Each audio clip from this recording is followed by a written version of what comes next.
ये भी बड़ी अजीब सूरत-ए-हाल क्रिएट हो जाती है कि कभी तो आप कह रहे होते हैं हमारे फ़ास्ट बॉलर्स के साथ बड़ी ज़्यादती हो रही है, वो ज़्यादा एग्ज़ॉस्ट हो रहे हैं, चीज़ें ख़राब हो रही हैं। कभी आप कह रहे होते हैं हारिस रऊफ़ को कि यार प्लीज़ हमारे साथ ऑस्ट्रेलिया ज़रूर चलो, और हारिस रऊफ़ आगे से एटीट्यूड दिखा रहा होता है और कहता है कि मैंने नहीं जाना, मेरी मसरूफ़ियात बहुत ज़्यादा हैं, और इस किस्म की चीज़ें हो रही होती हैं। और फिर हमें ये भी खौफ़ होता है कि जिस तरह से मोहम्मद आमिर के साथ सूरत-ए-हाल क्रिएट हुई थी कि एक आध दफ़ा ऐसे मौके के बाद फिर टीम में जगह ही नहीं बनती और प्रॉब्लम क्रिएट हो जाती है। तो ये सारा कुछ चल रहा होता है। इसके साथ-साथ फिर आप ये भी करते हैं कि जो आपके पास एक ऐसी सिचुएशन आती है जहाँ पे आपकी सिचुएशन जब आपके कंट्रोल में आ जाती है और टीमें आपके साथ खेलना चाह रही होती हैं, और आप उनको इनकार कर देते हैं कि हम अपने टूर्स कैंसल कर देंगे। जिस तरह से टूर था नीदरलैंड का और सीरीज़ थी नीदरलैंड के साथ, और वो पीसीबी ने कैंसल कर दी, ये कह के कि जनाब हमारे पास टाइम नहीं है, हमारे पास इतनी पॉकेट नहीं बन रही, जगह नहीं बन रही, सिचुएशन नहीं बन रही कि हम आपके पास आपके साथ आके नीदरलैंड के साथ सीरीज़ खेलें, तो क्या ज़रूरत थी इस चीज़ की? बड़े आराम से आपको अपनी ए टीम क्रिएट करनी है, आपको इस वक़्त मौका मिल रहा है कि नीदरलैंड जैसी टीम आपके साथ खेलना चाह रही है, और आप अपनी वो टीमें, वो प्लेयर्स, वो लोग जिनको आप नहीं खिला सक रहे, जो मेन स्ट्रीम में नहीं आ सक रहे, और मेन स्ट्रीम पे भी प्रॉब्लम आ रही है, कुछ लोग ड्रॉप हो रहे हैं, कुछ नए आ रहे हैं, तो इतना अच्छा मौका एक्सपेरिमेंट्स करने का, जिस तरह से अभी आपने देखा कि ऑस्ट्रेलिया और इंडिया की सीरीज़ होगी, तो उसके अंदर वो अपने जो है मेन प्लेयर्स को जो है वो रेस्ट करवा रहे हैं, और बाकी प्लेयर्स को जिनको कर रहे हैं कि ताकि अगली लॉट अगले अगले लोग सारे के सारे हों। क्यों ज़रूरी है कि हर मैच में, हर इंटरनेशनल मैच में पूरे के पूरे 100% आपके सारे के सारे मेन प्लेयर्स जो हैं वो वहाँ पे जाएँ? क्या ज़रूरत पड़ी थी इस चीज़ की? कोई ऐसी बात नहीं है। ऐसा मौका मिल रहा है, ऐसा चांस मिल रहा है, और आपने सीरीज़ कैंसल कर दी कि जी हमारा स्केड्यूल बहुत बहुत टाइट है। यार स्केड्यूल थोड़ा आगे-पीछे कर लो यार, वो वाले प्लेयर्स भेज दो। वो ज इतना आप आप खुद अंदाज़ा लगाएँ कि आपका इतना बंदा पड़ा हुआ है आपके पास डोमेस्टिक क्रिकेट में, जिसको चांस नहीं मिल रहा, मौका नहीं मिल रहा। अच्छी परफ़ॉर्मेंस के साथ वो इंतज़ार कर रहा है कि यार किसी वक़्त हमें नेशनल में मौका मिल जाए। आप उनको भेजें, नीदरलैंड के साथ प्रैक्टिस कराएँ, सारा कुछ करें, सारा उनको साथ लेके चलें। एट द सेम टाइम अपनी जो मेन स्ट्रीम है वो भी आप मैचेस खेलें, वो आप अभी टेस्ट मैचेस हैं, उसके बाद वनडे की सीरीज़ है, आपका सारा कुछ एक साथ चल रहा है। उसके बाद फौरी तौर पे पीएसएल शुरू हो जाना है, पीएसएल के बहुत सारे प्लेयर्स निकलेंगे, पीएसएल के जो प्लेयर्स निकलेंगे, हर बारी 4-5 प्लेयर्स निकलते हैं, उन पीएसएल के प्लेयर्स को कहाँ पे लेके जाना है यार? कित्थे कित्थे जाके तुसी बिठाना है उन्हां नू? उनको बिज़ी करो। अगर इस किस्म की सीरीज़ आ रही हैं, ये सीरीज़ कैंसल करने का कॉन्सेप्ट जो है ना, ये समझ नहीं आया। मेरा ख़्याल है वो जिन लोगों ने साथ ज़रूरी जाना होता है ना, वो कहते हैं फिर अब उत्थे जाइए कि उत्थे जाइए, उत्थे दा स्टाइपेंड लइए या उत्थे दा स्टाइपेंड लइए, उत्थे दे पर्क्स एंड प्रिविलेज लइए या उत्थे दे पर्क्स एंड प्रिविलेज लीजिए। वो उस पे शायद ये मसला आ जाता हो, वरना इतने बड़े, इतने अच्छे स्कूप्स को मिस करना जो है ना, वो कोई बहुत हौसला चाहिए, बहुत ज़र्फ़ चाहिए, बहुत मेहनत चाहिए ऐसे इस किस्म की हरकत करने के लिए। अब आप खुद देख लें कि आपने जो जल्दी में चीज़ें की हैं, चीज़ें सिचुएशन क्रिएट हुई है, वहाँ पे आप ये देख लें कि बाबर आज़म को अभी आपने टूर्नामेंट शुरू नहीं हुआ, आगे अभी आपने वर्ल्ड कप के बाद पहला टूर्नामेंट खेलना है ऑस्ट्रेलिया के साथ, और आपने बाबर आज़म को हटाया है, और अभी से बाबर आज़म के हक में बहुत सी बातें और इंटरनेशनली बहुत सी बातें शुरू हो गई हैं। जिस तरह से कपिल देव ने कहा है कि ये कोई अच्छी बात नहीं थी, ये इतनी जल्दी बाबर को नहीं हटाना चाहिए था। उसके बाद मैथ्यू हेडन का बयान आया है कि यार ये एक अच्छी हरकत नहीं की, इसकी इतनी जल्दी बाबर आज़म को नहीं हटाना चाहिए था, वो अच्छा जा रहा था। ये सारे और भी बहुत सारे हैं जिनका मैं ज़िक्र कर सकता हूँ, लेकिन मैं इसको चीज़ को शॉर्ट रखूँगा, और सबसे अहम जो है वो हमारे अपने गुरु जो हैं क्रिकेट के, जावेद मियांदाद, जो कम बोलते हैं लेकिन बड़े टाइमली और बड़ा अच्छा बोलते हैं। उन्होंने बड़ा अच्छा बयान दिया। उन्होंने भी कहा कि यार ये आपने क्या किया क्या है? ये आपको इस वक़्त ऐसे मौके पे क्यों आपने बाबर आज़म को हटा दिया? अगर उसको हटा दिया, अगर ऐसी हरकत कर ही ली है, और ये उन लोगों ने हरकत की है जो क्रिकेट के अलिफ-बे तक नहीं जानते।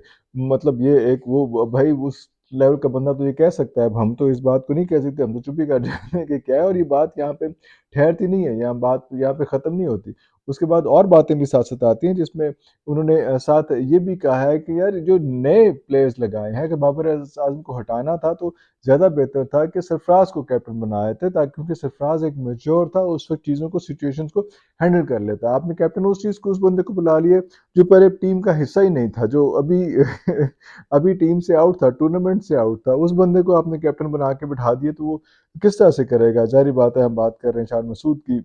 और उसके बाद एक और सिचुएशन भी क्रिएट होती है। उनका ये भी बयान है कि जनाब हमने जो जो लॉट बनाई है, जो कोचेज़ और सब सारी टीम बनाई है, वो कोचेज़ बहुत यंग हैं, इनकी तो किसी ने बात नहीं मानी, बात ही नहीं सुनी। ज़ाहिर-सी बात है, अगर आप बात करते हैं चीफ सेलेक्टर की वहाब रियाज़ की, वहाब रियाज़ वर्ल्ड कप तक मैं आपको बताऊँ कि वो कह रहे थे कि भई मुझे टीम में होना चाहिए, यहाँ तक सिचुएशन आ रही थी, यहाँ तक बातें आ रही थी।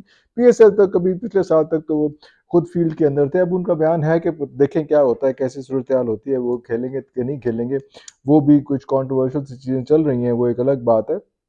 लेकिन वहाब रियाज को अभी तक किट में अभी टीम का हिस्सा थे, उनको किस तरह से चीफ सेलेक्टर की किस तरह से बात मानी जाएगी, क्या सूरत-ए-हाल होगी? इसीलिए मेरा ख्याल है वहाब रियाज का और हारिस रऊफ का जो है थोड़ा-सा एक क्लैश भी हुआ। वो बड़े अच्छे तरीके से उन्होंने उसको सेटल तो किया, सारा हुआ, लेकिन ऐसे हो नहीं सकता कि यार पीसीबी कहे कि भाई तूने जाना है और अगले की ज़रूरत के वो ना कह सके। लेकिन उसी मौके पे कह सकेगा कि वो अगले बंदे को एडा कोई अहम इतना बड़ा आदमी नहीं समझेगा तो फिर ये कहेगा। उसके बाद उमर गुल का काफ़ी एक्सपीरियंस हो गया, पाकिस्तान के लिए भी उन्होंने कोचिंग की, उसके बाद अफ़गानिस्तान के लिए भी उन्होंने कोचिंग की, तो वो चलो एक थोड़ी-सी चीज़ बनती है। उसके बाद सईद अजमल को देखें, सईद अजमल भी जो है वो ठीक है, उस बड़ा अच्छा उन्होंने रिज़ल्ट्स भी दिए हैं इस्लामाबाद यूनाइटेड के लिए, लेकिन साथ-साथ ये सूरत-ए-हाल भी है कि सईद अजमल के बॉलिंग एक्शन पे इंटरनेशनली बैन लगा हुआ है कि वो बॉलिंग नहीं करा सकते और अब वो हमारे जो है वो स्पिन के मीडियम पेस के स्पिन के मीडियम पेस तो नहीं स्पिन के कोच होंगे तो उस बाकी बातें तो ठीक है, वो बॉलिंग पे कोई एतराज़ नहीं है, मतलब उनकी बॉलिंग स्किल्स पे कोई एतराज़ नहीं है, लेकिन वो ऐसा बंदा है जिसको इंटरनेशनली पाबंदी लगी हुई है कि वो बॉलिंग नहीं करा सकता, वो अब कोचिंग करेगा। चलो वो तो इस्लामाबाद यूनाइटेड तक तो ठीक था, लेकिन अब ये थोड़ी-सी इसमें भी कंट्रोवर्सी क्रिएट होगी, हालाँकि पाकिस्तान के बेस्ट और अज़ीम-उश-शान बॉलर्स में उनका नाम ज़रूर रहेगा, उनके रिकॉर्ड तो सारा कुछ बिल्कुल रहेगा। इसी तरह से जो मोहम्मद हफ़ीज़ है, मोहम्मद हफ़ीज़ की क्या सूरत है? सोहेल तनवीर को देख लीजिए, मोहम्मद हफ़ीज़ को देख लीजिए, मोहम्मद हफ़ीज़ की क्या सूरत है? वही तो अभी भी जो है वो बड़े अच्छे तरीके से जाके वो इंटरनेशनली खेल सकते हैं और अभी भी वो पीएसएल के लिए भी अच्छे कैंडिडेट है, हो सकता है कि दोबारा वो खेल रहे हों क्योंकि उनकी स्किल्स जब से उन्होंने गोल्फ खेलनी शुरू की थी, तो बड़े अच्छी-अच्छी वो शॉटें मारते थे। एंड में आके थोड़ा थक जाते हैं, थोड़ा-सा अगर 4-6 शॉटें ना लगें, तो फिर उसके बाद बाउंड्री के बाद बॉल पकड़ा देते हैं। लेकिन ये सब लोग वो हैं जो अभी साथ किट के अंदर थे, अभी सब लोग साथ खेल रहे थे। ये क्वेश्चन एक बहुत इंपॉर्टेंट है जो जावेद मियांदाद ने उठाया है कि ये उतने यंग प्लेयर्स हैं जिनके साथ खेला हुआ है सारा कुछ उसमें। अभी भी खेल रहे हैं, अभी मुख्तलिफ जगहों पे मुख्तलिफ मौकों पे इनके साथ खेल रहे हैं। अब वो उनके कोच कैसे हो सकते हैं, वो उनके गुरुज़ कैसे हो सकते हैं? येस, वो प्रोफ़ेसर कहा जाता है, इसमें कोई एतराज़ नहीं है कि फ़ीस को प्रोफ़ेसर कहा जाता है। लेकिन फिर भी ये एक बहुत बड़ा क्वेश्चन यहाँ पे उठ चुका है कि यार एक तो आपने ये ऐसी सूरत-हाल क्रिएट कर दी कि एकदम आपने कैप्टन चेंज करके एक और कैप्टन को सारा सब सब कन्फ्यूज़ कर दिया और वो जो है वो घुस बैठी है उस सेंस में जिसमें हम कहते हैं। लेकिन वो it was not a part of actual part of a team. आप ग्रूम किसको कर रहे थे? आप ग्रूम कर रहे थे आप उसको शादाब को ग्रूम कर रहे थे, आप ग्रूम कर रहे थे रिज़वान को, आप किसी हद तक ग्रूम कर रहे थे आफरीदी को, लेकिन आफरीदी को चले टी20 में बना दिया कैप्टन, लेकिन टेस्ट मैचेस का जो डिसेंट फॉर्मेट और जो सारा इस किस्म का है उसमें आपने उसको बिठाया नहीं, आपने उस ऐसे बंदे को बिठा लिया जो आपकी टीम का मेन टीम का हिस्सा ही नहीं था, उसको आपने कैप्टन बना लिया। एक तो ये रौला चल रहा था। उसके बाद वो लोग जो अभी इन आउट के प्रोसीजर में थे, उन लोगों को आपने जो है चीफ सेलेक्टर बना लिया और उसके बाद वो बंदा सेलेक्ट करा जो खुद सेलेक्ट नहीं हुआ था इस वर्ल्ड कप के लिए थोड़ा सा पहले, वो खुद टीम सेलेक्ट कर रहा है हमारे बाकी मैचेस के लिए। खैर ये अभी इलेक्शन आएंगे, इलेक्शन के बाद क्या सूरत हाल होती है और बहुत इस किस्म की चुनीद की जा रही है कि हो सकता है कि बाबर को वापस ले आया जाए कुछ अरसे बाद।